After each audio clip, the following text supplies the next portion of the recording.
Sekarang kita lagi di acara peluncurannya Toyota Innova dan akhirnya setelah menunggu lama Kijang generasi ke-7 tiba juga. Kijang wujudnya jadi kayak gini teman-teman dan namanya berubah jadi Toyota Kijang Innova Zenix.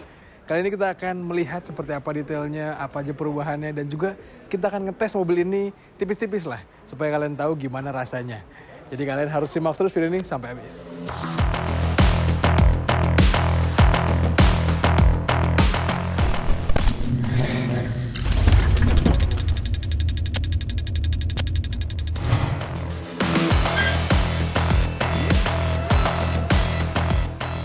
Sejarah Kijang ini memang panjang.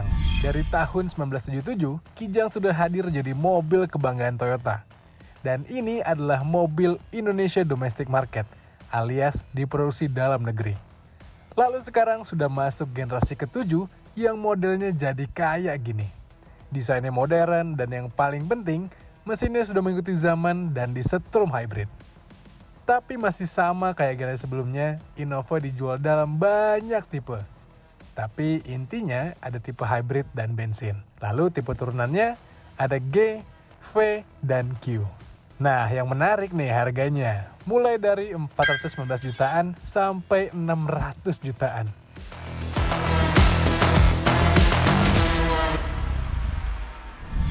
Nah sebelum kita jalan-jalan sama mobil ini, kita cari tahu dulu perubahannya dari segi desain.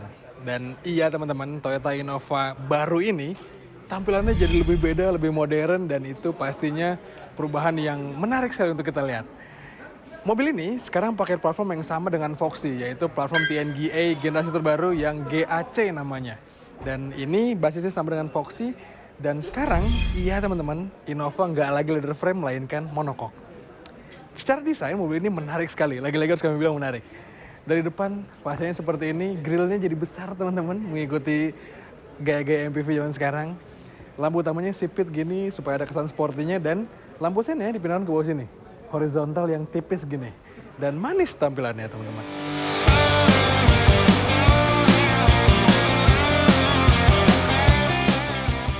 Sementara kita beralih ke sampingnya, kita bisa lihat model desainnya kayak gini teman-teman. Silhouette desainnya jadi agak jauh dari Innova yang lama sebenarnya. Mobil ini secara dimensi, karena platform barunya, jadi lebih panjang sekitar 2 cm atau 20 mm dan juga lebih lebar 2 cm juga. Sementara untuk tingginya dan ground clearance-nya masih sama dengan yang lama. Nah, yang menarik, Innova baru ini sekarang jadi agak-agak mau ke arah SUV, teman-teman. Sebenarnya dari Venturer kemarin tuh udah agak-agak SUV gayanya, tapi diperkuat di sini. Dan menurut Toyota, mobil ini bukan lagi MPV konvensional, melainkan multi-purpose crossover. Memang Toyota itu pengen membuat mobil ini ala-ala SUV, sesuai trennya saat ini. Yang menarik, untuk bagian kaki, Toyota Innova ini juga mendapat penyegaran, teman-teman. Ini adalah tipe tertingginya, tipe Q, dan ini pelek yang paling kerennya. Ring 18, sementara kalau tipe lainnya ada yang ring 17, ada yang ring 16 juga. Nah, untuk urusan suspensi pun direvisi, teman-teman. Kalau yang lama pakai double wishbone di bagian belakang, di depan pakai McPherson strut. Sekarang yang belakang jadi pakai model semi-independent torsion beam. Hal itu harus dilakukan sama Toyota karena di belakang sini juga ada baterainya, teman-teman. Dan untuk ngebuat kabin jadi lebih lega. Nah, kalau kita geser ke belakang, teman-teman, sebenarnya silhouette dari belakang sini di pilar C-nya agak ada aura rush-nya gitu lah. Kalau dari samping sih mungkin kelihatan frontal agak kayak rush. Itu menurut saya, teman-teman. Di belakang sini kayak gini wujud Innova. Memang kalau dari bagian depan, bagian samping, bagian belakang ini agak rame banget ya. Selain dia ada spoiler di belakang sini, terus juga di sini banyak embel-embelnya. Hybrid, Q menandakan kodenya. Innova, Zenix, Kijang, ada yang belum Toyota juga. Wow, ramai banget. Well, dari belakang kurang lebih kayak gini teman-teman tampilan Innovanya. Dari depan, samping juga kayak gitu, tadi kamu udah bilang. Sekarang penasaran, gimana sih platform baru ini ngebuat kabin Innova katanya makin lega dan makin nyaman. Kita masuk ke dalamnya teman-teman.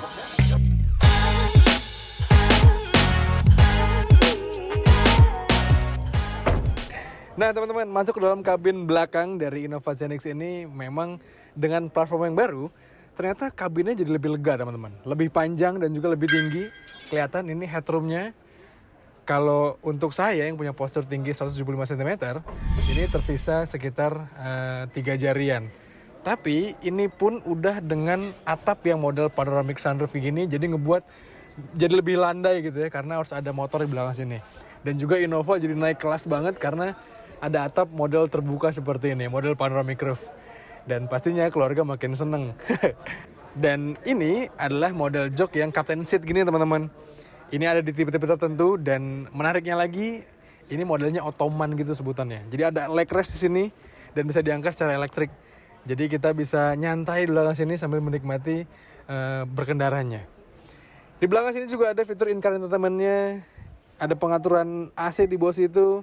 Terus juga di belakang sini rasanya menyenangkan sekali karena kabinnya lega teman-teman. Tapi gimana dengan kokpitnya? Mari kita pindah ke depan.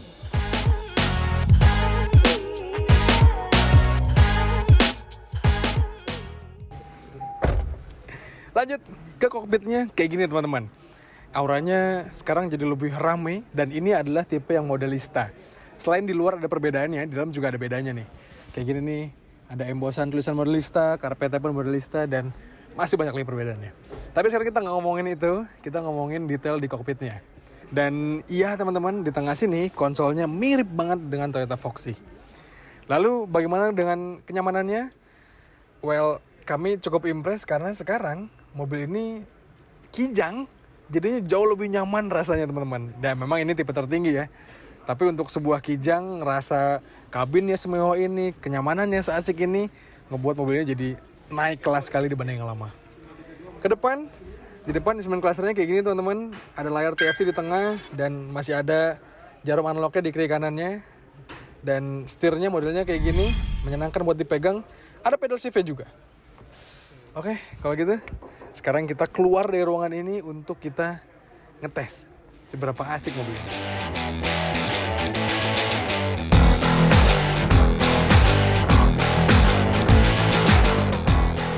Teman-teman, sekarang kita udah di dalam Toyota Innova yang Zenix, dan ini yang hybrid teman-teman. Jadi kita pengalaman pertama mencoba mobil kijang dalam versi yang hybrid.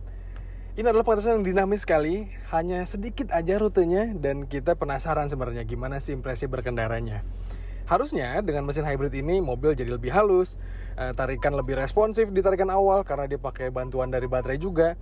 Tapi di sini kita akan mengetes apakah itu semua hadir di Innova Zenix ini. Dan teman-teman, karena ini pengetesan yang singkat dan juga dinamis sekali, jadi ekspektasinya bisa direndahin karena kita mungkin belum tahu gimana suspensinya, gimana handlingnya, dan juga seberapa berguna fitur-fitur yang dihadirkan Toyota ke Innova ini. Anyway teman-teman, Toyota itu di hybrid sistemnya generasi kelima ini, dia pakai teknologi hybrid yang paralel. Jadi mesin bakarnya masih tetap memberikan interupsi, memberikan tenaga kepada roda, dan mobil ini sekarang pakai transmisi CVT yang menggerakkan dua roda depan. Jadi kebayang, karakter berkendaranya pasti beda total dengan Innova yang lama. Oke, sekarang kita pindahkan ke D teman-teman, dan kita mulai berjalan. Oke, tadi mungkin kalian dengar banyak sensor karena mobil ini banyak sensor di sekelilingnya memang, dan itu menandakan fitur keselamatannya pun lengkap. Ini kita melaju pakai mode yang EV teman-teman. Jadi murni digerakkan hanya dengan baterainya, motor listriknya, dan itu menandakan kijang semakin canggih lagi. Karena sekarang kijang kalau ngelewatin daerah pedestrian yang padat, daerah perumahan yang padat, bisa tanpa suara sama sekali. Kita coba ya. Masih pakai mode EV teman-teman, jadi namanya hybrid. Selama baterainya masih ada dan masih bisa untuk melajukan mobil, dia akan pakai mode EV untuk efisiensi bahan bakar. Tapi di sini ada banyak mode yang bisa kita ganti, dan lagi-lagi karena ini tes singkat, jadi kita mungkin belum terbayang modenya seperti apa, karakternya seperti apa, dan ini kita benar-benar kencan pertama aja.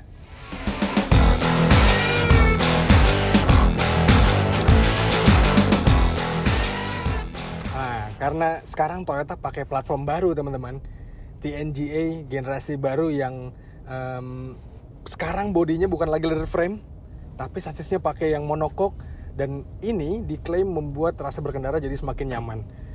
Di tes awal ini mungkin nggak begitu berasa, tapi mungkin nyamannya terasa sampai ke dalam kabin karena lebih kedap ini kabinnya, dan juga kabinnya lebih tinggi teman-teman, lebih panjang juga, nggak ada tunnel lagi, jadi lebih fleksibel. Dan itu menandakan sesuatu yang baik karena mobil ini diperuntukkan untuk mobil keluarga. Yang kerasa juga, setirnya sekarang lebih ringan karena pakai electric power steering, bukan lagi hidrolik teman-teman. Jadi kalau kita di parkiran atau di daerah yang harus stop and go, macet segala macem, ya pakai power steering kayak gini jadi lebih nggak bikin tangan berotot.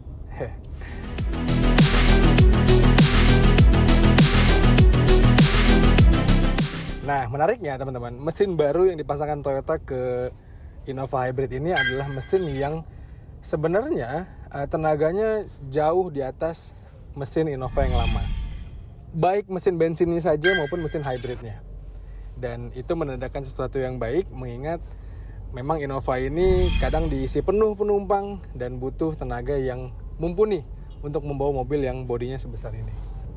Sayang sekali sekarang Jakarta lagi padat-padatnya ini, dan jalan Tamrin di jam 4:30 sore gini kita nggak bisa gaspol sama sekali, kita nggak bisa ngetes apapun.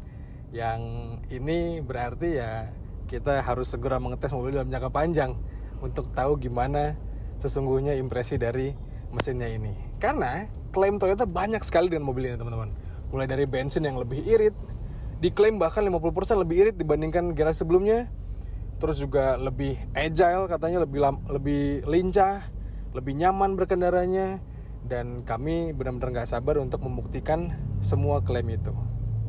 Apalagi yang paling penting adalah apa jadinya ketika sebuah Innova dipasangkan transmisi CVT dan juga penggerak roda depan. Gimana kapabilitasnya untuk menanjak, gimana kapabilitasnya untuk bertemu jalan yang gak selalu mulus seperti jalan MH Tamrin ini.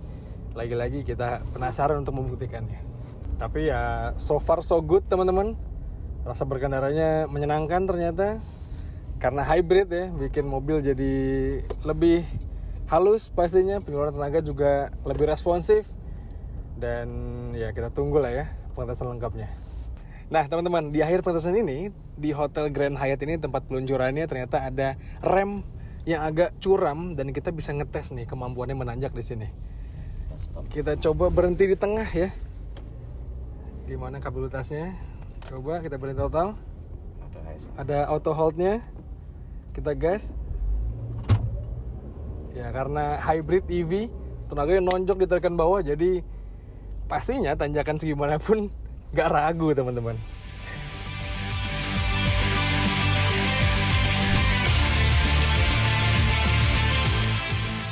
Well teman-teman, setelah kita bahas perubahannya apa aja, desainnya seperti apa, fiturnya kayak apa, kami lagi-lagi gak sabar untuk ngetes dalam jangka panjang. Tapi untuk saat ini, mobil ini jelas menarik sekali. Ini adalah hybrid pertama yang dibuat sama Toyota di Indonesia, dan harganya pun cukup terjangkau untuk tipe yang termurahnya. 400 jutaan untuk sebuah mobil hybrid rasanya pilihan yang menarik. Menurut kalian gimana?